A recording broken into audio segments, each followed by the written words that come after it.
เป็นอย่าเลยอย่าควงหายเห็น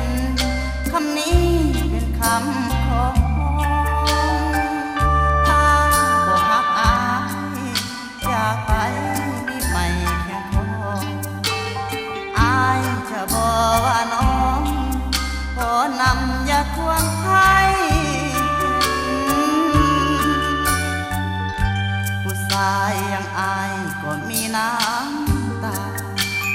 ถ้าบ่ฮักกันนาก็มาเว้ากันดีอย่ามาหาเรื่องเมื่อใจคิดอยากจะหนีหรือว่าผู้ชายคนนี้เพียงแต่เป็นตัวสำรองผู้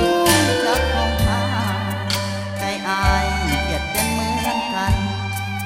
ก็มันจะได้ให้ทันว่าน้องนั้นอยู่กับใครบอกหาก็บอกอย่าหลอกให้อายซ้ำใจอย่าเลยอย่าคิดทำลายใจอายก็มีเหมือนกันผู้ชายอย่างอายห้องให้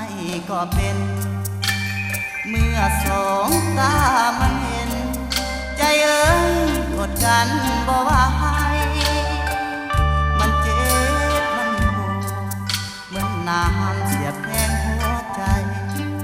ขอบอกให้นางก็ได้ผู้ชายของอายก็เป็น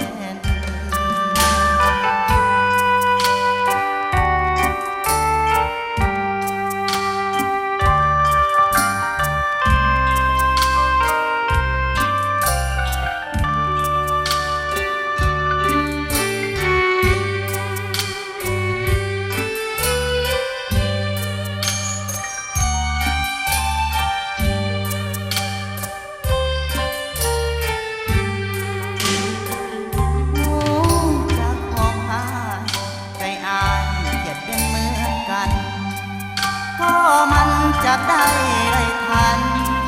ว่าน้องนั้นอยู่กับใครบอกหาก็บอกอย่าหลอกให้อายซ้ำใจอย่าเลยอย่าคิดทำลายใจอายก็มีเหมือนกันผู้ชายอย่างอายของให้ก็เป็น